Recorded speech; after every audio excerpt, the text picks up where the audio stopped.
अस्सलामु अलैकुम वरहमतुल्लाहि वबरकातुहू। मैं हूं आपका दोस्त बशीर अवान, माउंट ऑलिव से, जैतून के पहाड़ से आपसे मुखातिब हूं। मेरे पीछे सूफियों की सरदार राबिया अल अदवी का मकबरा है। अभी मैं आपको अंदर लेकर जाता हूं और आपको तारीख़ भी इसके बारे में बताता हूं। आप मेरे साथ रहिएगा, कहीं जाइएगा नहीं। राबिया अल अदविया सूफियों की सरदार, जिनका मकबरा फ़लस्तीन जेरूशलम में माउंट ऑलिव पर वाक़ है। जनाब यहाँ का केयर टेकर आ गया है और ये दरवाज़ा इसने खोला है मेरे लिए। मैं भी अंदर जाता हूँ और चप्पलें उतार दूँ यहाँ पर।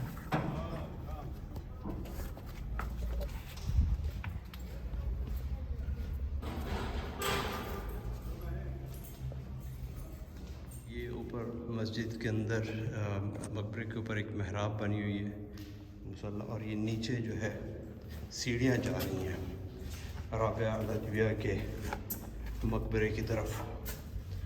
ये सूफियों की एक बहुत बड़ी मतलब औरतों में इनका बहुत बड़ा मकाम है, और ये इराक़ में पैदा हुई एक ग़ुलाम थी। अस्सलामु अलैकुम कब्र, और ये उनकी कब्र है। और ये वहाँ पर एक ग़ुलाम घराने में पैदा हुई ग़ुलाम थी। एक रात रिवायतों में है कि इनके मालिक ने, मैं उसको ये यहाँ से निकल कर बताता हूँ।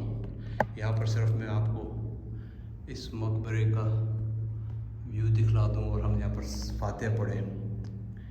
बिस्मिल्लाहिर्रहमानिर्रहीम, अल्हम्दुलिल्लाहि रब्बिल आलमीन अर्रहमानिर्रहीम मालिक यौमिद्दीन इय्याका नअबुदु व इय्याका नस्तईन इहदिनस सिरातल मुस्तक़ीम सिरातल लज़ीना अनअमता अलैहिम गैरिल मग़दूबि अलैहिम वलद्दाल्लीन आमीन।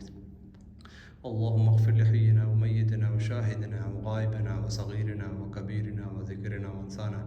अल्लाहुम्मा मन अहयतहु मिन्ना फ़अहियिल इस्लाम व मन तवफ़्फ़यतहु मिन्ना फ़तवफ़्फ़हु अलल ईमान। यहाँ पर इन मकबरों पर आने का मकसद इबरत है कि इतने बड़े बड़े वली बुज़ुर्ग वो इस दुनिया से चले गए हैं, और जो इनके साथ आज हमारे तक जो तालीमात पहुँचती हैं, मुझे यकीन है कि वो इन बुज़ुर्गों की तालीमात जो फैब्रिकेटेड हैं वो नहीं थी। यहाँ पर हम तक गलत सलत तालीमात पहुँचती रही हैं। बहरहाल अल्लाह हमें हिदायत नसीब फरमाए। मैं अभी बाहर जाकर आपको फिर मज़ीद इस बारे में बताता हूँ। यहाँ पर आप देख सकते हैं कि ये मुसल्ला है, और यही उनकी मकाम था जहाँ पर उनकी रिहाइश भी थी, इस जगह पे, और इसी जगह पे उनकी कब्र बनाई गई है।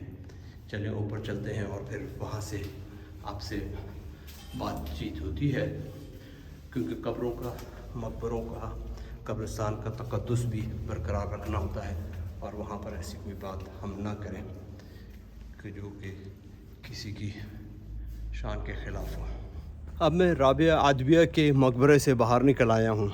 यहाँ पर लोगों ने मतलब तारीख़ की किताबों में इनके हवाले से बहुत सारी कहानियाँ घड़ी हुई हैं, जिनका ताल्लुक़ यकीनन इन बुज़ुर्ग ख़ातून से नहीं था। जैसे मैंने आपको बताया है कि ये एक ग़ुलाम थी, और एक जगह पर ये जिसकी ये ग़ुलाम थी, तो वो इनके ऊपर जुल्म व सितम भी करता था। एक दिन रात को उसने देखा कि राबिया अल अदविया के इर्द गिर्द नूर का एक हाला है, कि जिस पर वो घबरा गया और उसने उनको निकाल के डेज़र्ट की तरफ, रेगिस्तान की तरफ भेज दिया। कुछ दिनों बाद वो रेगिस्तान से जब वापस आईं, तो वो फ्लूट जो है, जो बांसुरी जिसको कहते हैं, वो बड़ी बेहतरीन बजाती थी, जैसे कि प्रोफेशनल बजाते हैं। तो जिससे भाई उनकी करामत ज़ाहिर हो गई कि रेगिस्तान में किससे उन्होंने वो बांसुरी बजाना सीखी। उसके बाद वो वहीं पर ही रहीं इराक़ में। यहाँ पर तो आखिरी अय्याम में आईं, लेकिन उनके साथ एक ये भी था कि हज़रत हसन बसरी रहमतुल्लाह अलैह कहते हैं कि मैं एक दफ़ा राबिया अल अदविया के साथ मैंने वक्त गुजारा एक रात। ना उनको मुझे पता चला कि वो औरतें, ना उनको पता चला कि मैं मर्द हूँ। मतलब इतना उनके अंदर ज़ुहद और तक़वा था। حالانکہ اسلام جو ہے ایسی چیزوں کی مکمل نفی کرتا ہے. کسی مرد و زن کا اکٹھا ہونا، رات بھر اکٹھا ہونا کسی بھی مقصد کے لیے ہو، اگر وہ محرم نہیں ہے تو اس کی اسلام میں قطعی کوئی بھی گنجائش نہیں ہے. ہمیں حضور پاک صلی اللہ علیہ وسلم کی زندگی، ازواج مطہرات کی زندگی اور صحابہ اور تابعین کی زندگی میں ایسی کوئی مثال نہیں ملتی.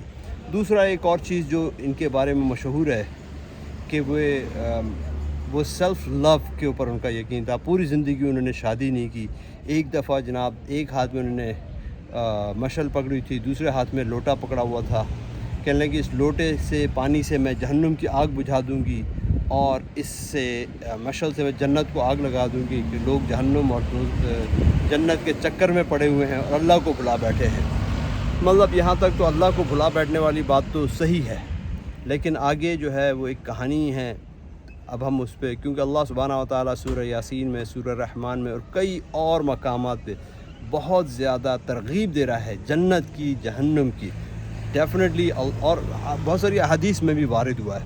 ایک اور واقعہ ان کے بارے میں ہے کہ حسن بصری رحمۃ اللہ علیہ نے دیکھا کہ یہ دریا کے کنارے مراقبہ کر رہی تھی، دریا دجلہ یا فرات کے کنارے. تو انہوں نے دریا پہ مصلی بچھایا حسن بصری رحمۃ اللہ علیہ نے، اور ان کو پھر دعوت دی اس پر آنے کی.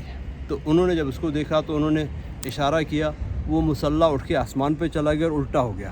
انہوں نے کہا یہاں سے اب تم لوگوں کو بہتر نظر آؤ گے کہ تم کون ہو اور کیا ہو. پھر وہ کہنے لگیں کہ بھئی جہاں پر تم تھے، جو حرکت تم نے کی، جو عمل تم نے کیا، وہ تو مچھلیاں کر سکتی ہیں، اور جو عمل میں نے کیا وہ ایک مکھی کا عمل ہے.